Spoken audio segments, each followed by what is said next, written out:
how do we corral the out-of-control website accessibility litigation that currently exists? Well, in this accessible.org Insights video, we're going to go over my proposed inclusion to any future digital accessibility law.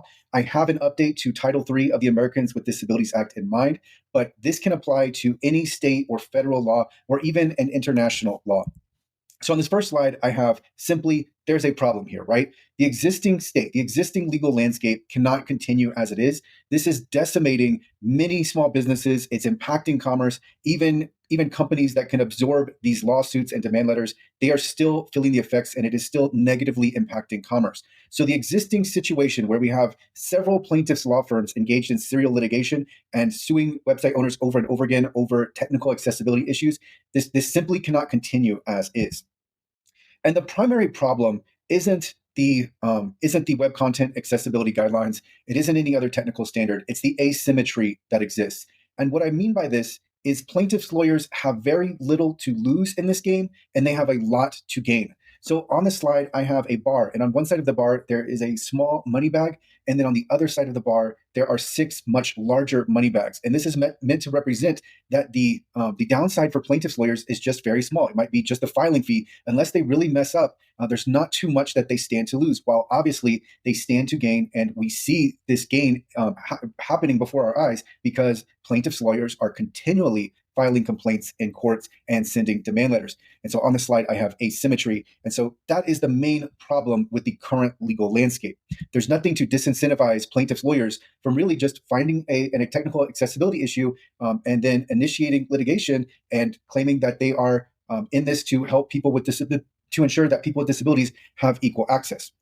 So when there is a new law, the new law must balance out this asymmetry, because whether it's WCAG 2.1 AA or any other standard, so we could just have a list of 15 accessibility considerations that must be in place, whatever the standard is, the digital environment is too dynamic to be completely free of accessibility issues all of the time. So with WCAG 2.1 AA, there are 50 different things that we need to account for. So just carrying this forward, hypothetically, if one page on your website has a single accessibility issue, is it no longer ADA compliant? What if it's not a minor issue, right? So if let's just say it was a minor issue, then we could easily brush this to the side. But what if on one page there was a keyboard trap due to a pop-up? Does that mean that there is a violation of the Americans with Disabilities Act? And continuing on the same thought process, I have on this next slide in between game. So let's go through some of the bullet points I have, and then I'll make my point. A video has captions, but there are misspelled words. An image has a null alt attribute, so an empty alt attribute, meaning the image is decorative. But what if the image is actually meaningful? What if there is a placeholder that is used for a form field label? What if a video doesn't have an audio description, but it has a transcript? What if there are form fields that when an entry produces an error, they indicate the error, but they don't provide instructions on how to fix the error? What if headings are used, but the headings are not structured hierarchically, right? So these are some of the situations that we find ourselves in with website accessibility and ADA compliance. Are any of these bullet points, do they amount to discrimination against people with disabilities? Is this a violation of the Americans with Disabilities Act? What if it's a singular instance? What if it's many? At what point is there access and at what point is there not access? So there must be a balance, and the current measures for balance are obviously inadequate. We know this because we are watching everything unfold. And as it's unfolding, we are seeing, again, as I talked about in the beginning, we are seeing a landscape where website owners are being continually sued and plaintiffs' lawyers are showing no sign of stopping or any sort of give in their approach. The stance of a plaintiff's lawyer might go something like this, where you have a website owner saying, hey, if you had just told me about this issue, I would have fixed it. And the plaintiff's lawyer will say, well, that's great. We appreciate that. But you have harmed our client, and therefore we are entitled to damages and attorney's fees. So there's really a hardline stance, and we see this play out on a daily or a weekly, if not daily basis. Plaintiffs' lawyers are continuing to initiate litigation. So disciplinary actions by bar associations are not enough. Sanctions by the courts are not enough. And there have been sanctions, but they haven't been a significant enough deterrent to really repair the existing problem. So what's happening here is these disciplinary actions, the sanctions, they're unlikely to happen, and plaintiffs' lawyers know this. Plaintiffs' lawyers can also make an argument, a plausible argument, that they are actually just doing exactly what they're supposed to do, and they are protecting their client's best interest. Another problem with this is it's reactionary. So if we're relying upon penalties, this is a reactionary after the fact thing, which means the harm is already done. So for example, let's say there are 100 lawsuits have already taken place. That's already a huge impact that has happened and transpired. But then we have the penalty, let's say after these 100 or even more lawsuits. So we don't really want to be in that game, because in that case, then the loss has already occurred. And again, the existing penalties are not significant deterrents. They're not significant enough. So with the new law, we need to balance the asymmetry. And so some possible ways we can do this are to limit the damages. We can put a cap on attorney's fees. We can also put specific penalties for mass litigation when we are dealing with website accessibility. But this may not; these can be difficult to institute and to put into place.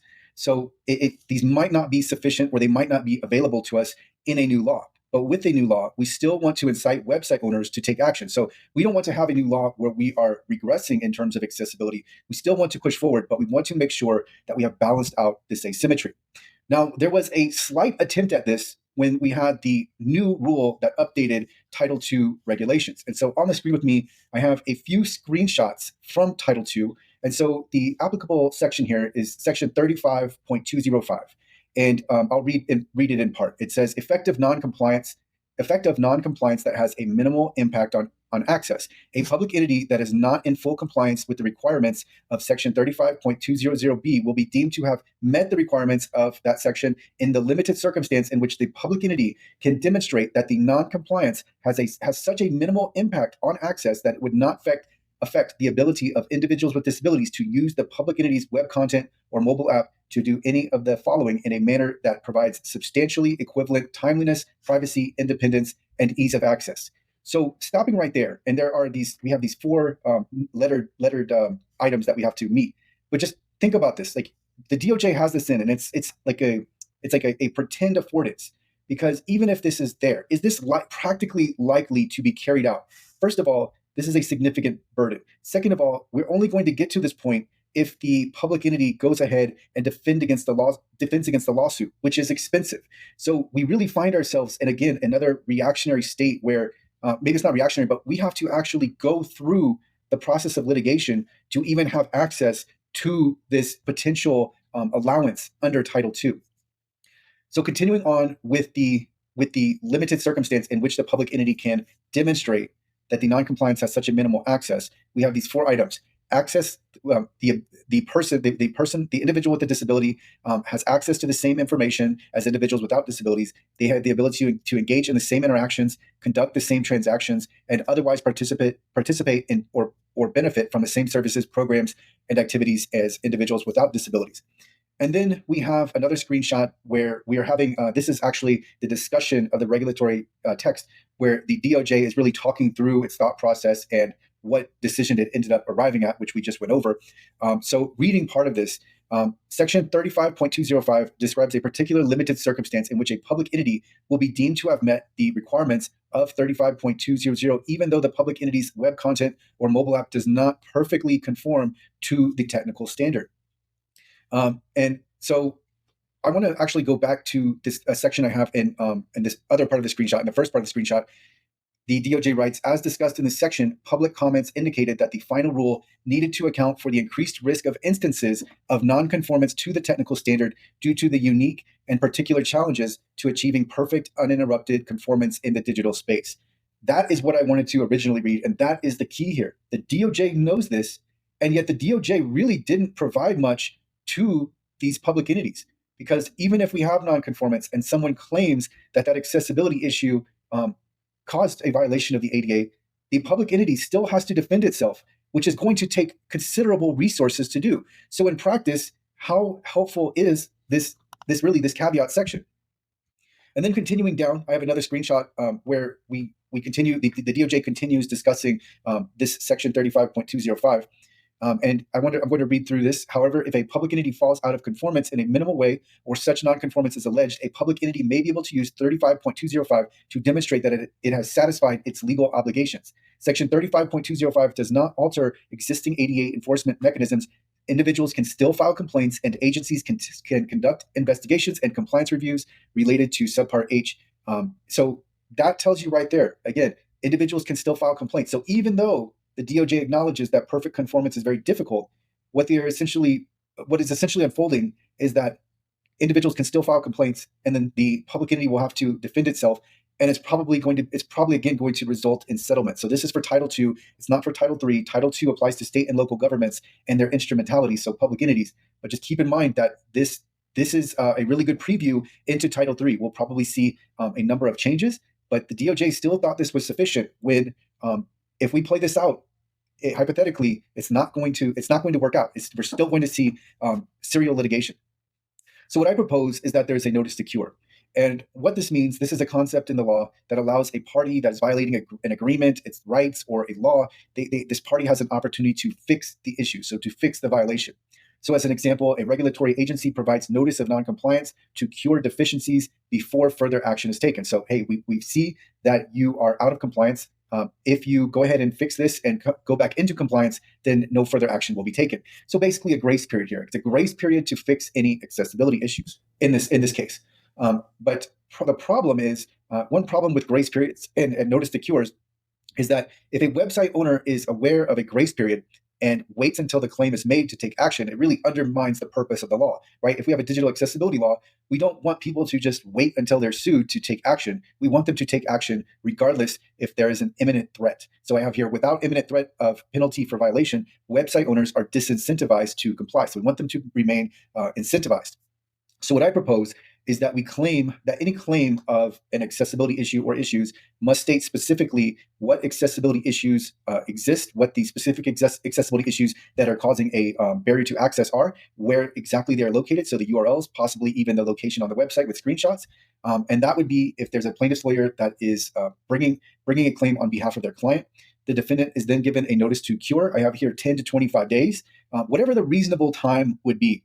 And one other consideration here is that websites, we're thinking about digital accessibility and just thinking about websites. When we're thinking about websites, there are different types of websites. So really, when you have a flat law that applies the same regardless of the type of website, it can penalize different types of website owners. Similarly, if there are, we have businesses that are small businesses, and we have large corporations. There should be structure in the law, just like there was a very slight structure in Title II. But the law should be structured to account for the different resources and the different ability of these entities to make their websites WCAG 2.1 AA conformant.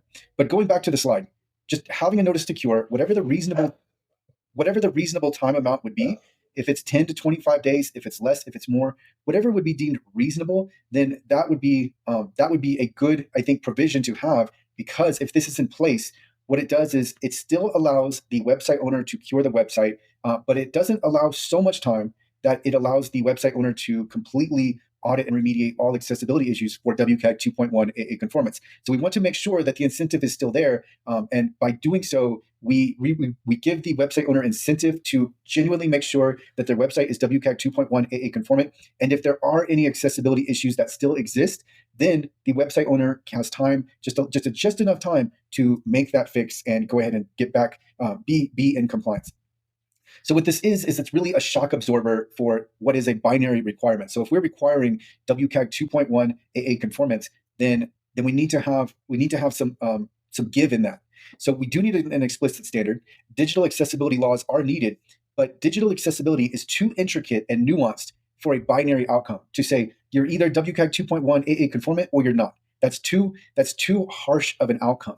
So I have here a sub-bullet point. One image is marked decorative, but it's meaningful. You are now discriminating and in violation of the ADA. And that's an extreme example, but it does symbolize the current legal landscape, which is too harsh. And that's my next bullet point. And when it comes to promoting accessibility and making sure that people with disabilities have access to digital experiences, this doesn't have to come at the expense of harming commerce and really devastating some small businesses. We can have both. We can have both things coexist at the same time. So it's not an either or, but we do have to be realistic about progression. We can't just progress overnight. So I have here on this next slide a net to capture the in-between game. There must be some give, and it can't be within the court system, or else the give really isn't available. This goes back to what I was talking about with Title II. If we have to go to court, hire an attorney, make defenses, this really isn't an affordance, because what all you've done is you've caused us to spend a significant amount of money and time to even defend ourselves and try to avail ourselves of this affordance in the law. So there needs to be something that's preemptive. We don't want to incite or give any sort of encouragement to litigation. We want to prevent that where at all possible.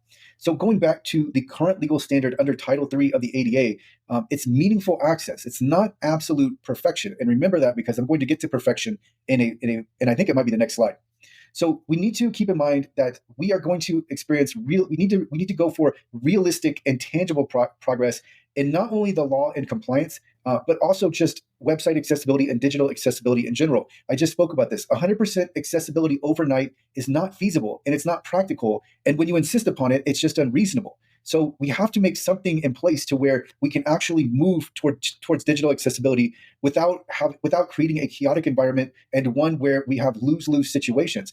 People with disabilities have lost in the current environment in multiple aspects. One of them is there is definitely a negative stigma that has risen because of all the serial litigation, and it's not just for digital accessibility; it's because of physical accessibility. So it's really creating resentment, and there are true negative effects to allowing the current legal landscape to unfold as it is. So what I'm proposing is really as I talked about, it's a cushion. It's a shock absorber.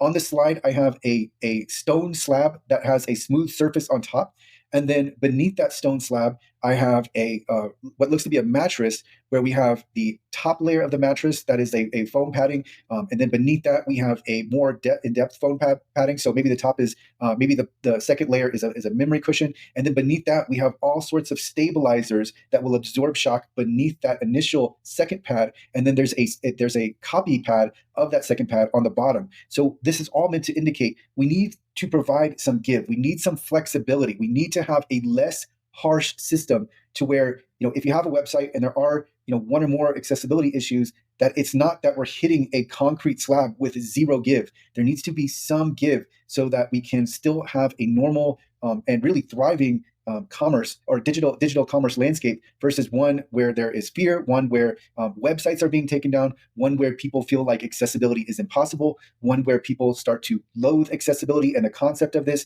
and they think that people with disabilities are all plaintiffs. We need to get out of that, because that is creating many negative effects and very light positive ones. And by the way, we can get the positive effects without causing all of the negative. That's one of my points here. Now, on this next slide, I have two screenshots of wave results.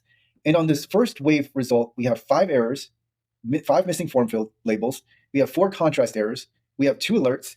And then on the other screenshot, we have 41 contrast errors, 10 alerts, one of which is a nearby image has the same alternative text. Another is missing first level heading.